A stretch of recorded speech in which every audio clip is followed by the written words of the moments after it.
হায়দ্রাবাদ নগরী বাংলাদেশের চাইতে বড় ৮২,০০০ বর্গমাইলের এরিয়া। পরবর্তীতে ভারত দখল করে নিয়ে ভাগ বাটোয়ারা করে মুসলমানদেরকে সেখান থেকে তাড়িয়ে দিয়েছে। সেই হায়দ্রাবাদ নগরী শত শত বছর ধরে এবং ব্রিটিশ শাসনের সময়ও নিজামুল মুলকদের অধীনে ইসলামী শাসন সেখানে ছিল। মাত্র ১২% মুসলমান, ৮০% হিন্দু, ৮% অন্যান্য ধর্মাবলম্বী। এই বিশাল একটা জনগোষ্ঠী, ৮৮% জনগোষ্ঠীকে ১২% মুসলিম নেতৃত্ব দিয়েছে শত শত বছর ধরে।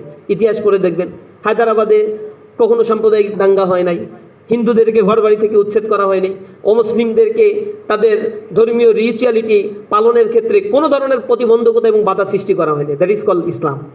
ইসলাম তার আইডিওলজিগুলো মানুষের সামনে উপস্থাপন করে এবং ইসলামী রাষ্ট্রে অমুসলিমের মর্যাদা সংরক্ষণ করা ইসলামী রাষ্ট্রপ্রধানের দায়িত্ব। এটা তার জন্য অবশ্যই কর্তব্য একটা কাজ। ইসলামী রাষ্ট্রে অমুসলিমদের অধিকার নিশ্চিত করতে হবে এবং তাদের খাদ্য, তাদের নিরাপত্তা, তাদের চিকিৎসা সকল কিছুই মুসলমানদের আগে অন্তত মুসলিমদেরকে নিশ্চিত করতে হবে। বলে যে না, অমুসলিমদের মুসলিম রাষ্ট্রে আবার কর দিতে হয়, জিজিয়া কর দিতে হয়। তা মুসলিম রাষ্ট্রে দিতে হয় না? মুসলিম রাষ্ট্রে মুসলমানদেরকে দিতে হয় না? মুসলমানদের ২.৫% জাকাতের টাকা বাধ্যতামূলক, যে দেবে না তার বিরুদ্ধে রাষ্ট্র যুদ্ধ ঘোষণা করবে।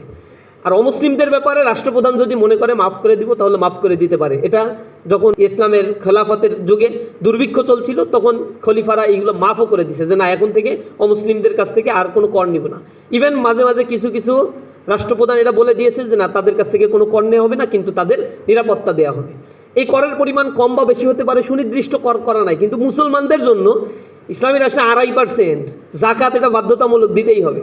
যদি আপনারা দেন সরকারিভাবে ১৫% নেয়, ইসলামী রাষ্ট্র প্রতিষ্ঠা হলে করের পরিমাণ কিন্তু কমে যাবে। জাকাত ভিত্তিক অর্থ ব্যবস্থা আমাদের বোঝা কমিয়ে দেবে এবং অর্থনৈতিক স্বাবলম্বিতা স্প্রেড আউট হবে অনেক বেশি।